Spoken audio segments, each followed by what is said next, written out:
আসসালামু আলাইকুম ওরহমতুল্লাহি ওবরাকাতুহ। এম কেশ ইসলামিক চ্যানেলে স্বাগতম। প্রিয় মুসলিম ভাই বোনেরা, আজ আমরা জান্নাতে যাওয়ার 5টি সহজ আমল নিয়ে আলোচনা করব ইনশাআল্লাহ। জান্নাত আরবি শব্দ, এর অর্থ স্বর্গ, বাগান, উদ্যান, সুখময় স্থান ইত্যাদি।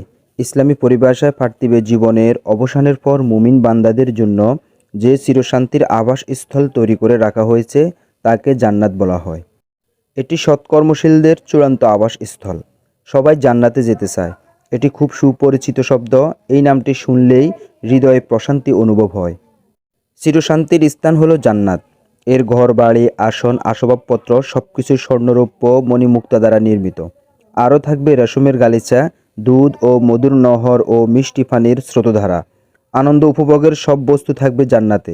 মহান আল্লাহ বলেন, জান্নাতে তোমাদের মন যা চাইবে তাই তোমাদের জন্য রয়েছে, আর তোমরা যা দাবি করবে তাও তোমাদের দেওয়া হবে। সূরা হামিম সেজদা 31।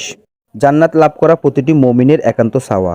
তবে এই জন্য মানতে হবে কোরআন সুন্নাহর আল বিধান। এ অনুযায়ী জীবন পরিচালনা করতে হবে। মহান আল্লাহ বলেন, যে ব্যক্তি আল্লাহ ও তার রাসূলের আনুগত্য করবে, আল্লাহ তাকে এমন জান্নাতে প্রবেশ করাবেন যার তলদেশে প্রবাহমান থাকবে নহর, আর যে ব্যক্তি তা থেকে মুখ ফিরিয়ে নিবে তাকে দেবেন যন্ত্রণাময় শাস্তি। সূরা পাতা আয়াত 17। কোরআন সুন্নাহের আলোকে জান্নাত লাভের ছোট বড় অনেক আমল রয়েছে।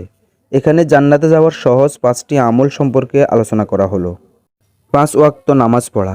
বিখ্যাত সাহাবী হযরত উবাদা ইবনে সামিত রাদিয়াল্লাহু তাআলা বলেন, আমি নবীজি সাল্লাল্লাহু আলাইহি সাল্লামকে বলতে শুনেছি, মহান আল্লাহ বান্দার উপর 5 ওয়াক্ত নামাজ ফরজ করেছেন।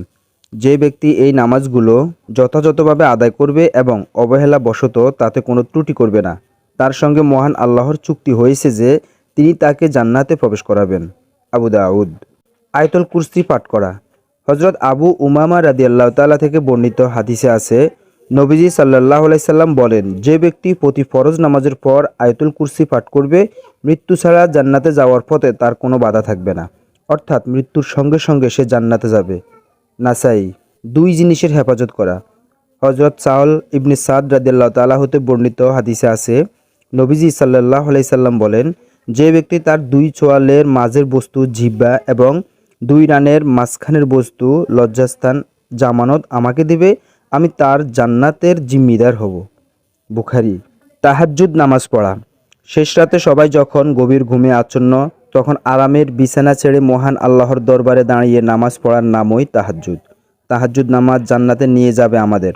হযরত আব্দুল্লাহ ইবনে সালাম রাদিয়াল্লাহু তাআলা বলেন, নবীজি সাল্লাল্লাহু আলাইহি সাল্লাম বলেন, হে লোক সকল, সালামের প্রসার করো, খাবার খাওয়াও, রাতে যখন সবাই ঘুমে বিভোর তখন নামাজ পড়ো, শান্তির সঙ্গে জান্নাতে প্রবেশ করো। ইবনে মাজাহ 1097। এতিমের তত্ত্বাবধান। এতিমের তত্ত্বাবধান জান্নাতে যাওয়ার সহজ আমল। হযরত সাহাল ইবনে সাদ রাদিয়াল্লাহু তাআলা বলেন, নবীজি সাল্লাল্লাহু আলাইহি সাল্লাম নিজের তর্জনী ও মধ্যমা একত্র করে বললেন, আমি ও এতিমের তত্ত্বাবধায়ক জান্নাতে এভাবেই থাকবে। বুখারী হাদিস 6005।